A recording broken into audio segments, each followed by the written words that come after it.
حج کے بعد بھی کچھ دن مکہ مکرمہ میں رہنا ہوا، اور ان دنوں میں میں اپنی والدہ صاحبہ رحمۃ اللہ علیہا کو طواف کے لیے لے جاتا، اور طواف کی دعائیں مجھے تقریباً سب یاد ہو گئی تھیں۔ وہ میں زور زور سے پڑھتا رہتا، اور بہت سی خواتین بھی وہ دعائیں دہراتی جاتی تھیں۔ مکہ مکرمہ اس وقت چھوٹا سا شہر تھا، اور ہماری پہنچ حرم شریف کے باہر اپنے قریب ایک مخصص بازار تک تھی، جس کے بارے میں معلوم ہوا کہ وہ سوق المدعی یا سوق اللیل کہلاتا تھا۔ اب نئی توسیع میں یہ بازار بھی ختم ہو گیا ہے۔ حاجی صاحب رحمۃ اللہ علیہ کے صاحبزادے ہمارے دوست بن چکے تھے، اور آج کل ان کے بیٹے یعنی حاجی صاحب مرحوم کے پوتے عطریات کی مشہور دکان السرتی کے مالک ہیں۔ وہ کبھی کبھی ہمیں اس بازار میں لے جایا کرتے تھے۔ اس زمانے میں پاکستانی روپیہ 16 آنے کا ہوتا تھا۔ ایک ریال کی قیمت 20 آنے تھی، اور اس بازار میں ایک ریال میں ایک شربت ملا کرتا تھا جو مجھے بہت پسند تھا۔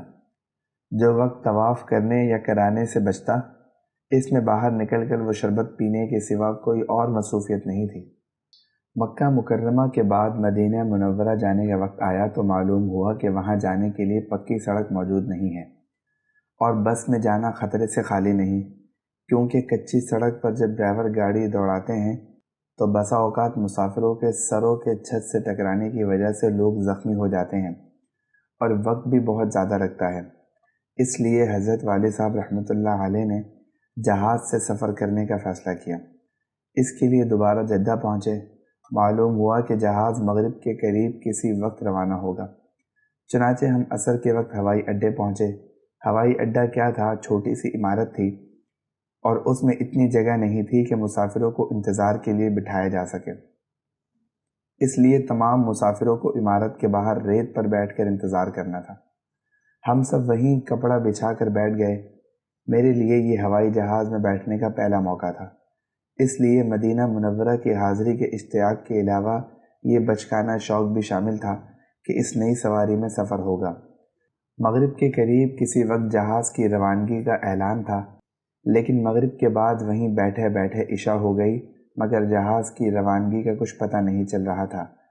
عشاء کے بعد بھی انتظار کا سلسلہ جاری رہا، یہاں تک کہ بہت رات بیت گئی اور مسافر سونے لگے۔ رات 12 بجے کے قریب جہاز کا ایک نمائندہ آیا۔ اس کے پاس مسافروں کی فہرست تھی۔ اس نے ایک ایک مسافر کا نام پکار کر حاضری لینی شروع کی، لیکن آخر میں کسی خاتون کے نام کے ساتھ مسامہ لکھا ہوا تھا۔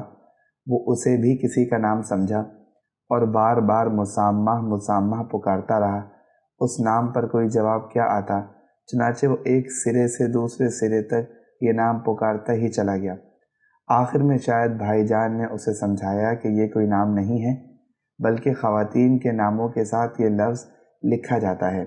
بہرحال اس کے حاضری لینے سے کچھ امید بندھی کہ شاید اب جہاز میں سوار ہونے کے لیے بلایا جائے، لیکن اس کے جانے کے بعد بھی کئی گھنٹے گزر گئے اور کوئی بلانے نہیں آیا، یہاں تک کہ پوری رات اسی طرح گزر گئی۔ جب صبح صادق کا وقت قریب آیا تو معلوم ہوا کہ اب جہاز روانہ ہونے والا ہے، اور مسافروں کو جہاز میں بٹھایا جا رہا ہے۔ حضرت والد صاحب رحمۃ اللہ علیہ نے فرمایا کہ اب جہاز میں بیٹھنے کا مطلب یہ ہے کہ فجر کی نماز قضا ہو، اس لیے قصداً اتنی دیر مزید رکے رہیں کہ فجر کی نماز پڑھی جا سکے۔ نماز کے بعد جہاز میں سوار ہوئے۔ یہ ایک چھوٹا سا ڈکوٹا طیارہ تھا، اور میرے لیے کسی فضائی سفر کا پہلا اتفاق تھا، اس لیے میں اس سے خوب محظوظ ہوا۔ مدینہ منورہ کا رن وے اس وقت پکا نہیں تھا، بلکہ اس وقت بجری کا بنا ہوا تھا۔ جہاز کا پہیہ جب زمین سے لگا تو فضا میں بہت سی بجری اڑی، اور پھر جہاز اترنے کے بجائے دوبارہ اوپر اڑ گیا۔ پھر کچھ بلندی پر جا کر اس کا پہیہ دوبارہ زمین سے لگا، لیکن ایک بار پھر اترنے کے بجائے پھر اوپر چلا گیا۔ ایسا شاید 3 یا 4 مرتبہ ہوا، اور اس کے بعد وہ زمین پر اتر سکا۔ میں نے یہ سمجھا کہ شاید جہاز اسی طرح ہمیشہ اترا کرتا ہوگا، لیکن بعد میں پتہ چلا کہ جہاز میں کوئی خرابی تھی جس کی وجہ سے ایمرجنسی بھی پیدا ہو سکتی تھی۔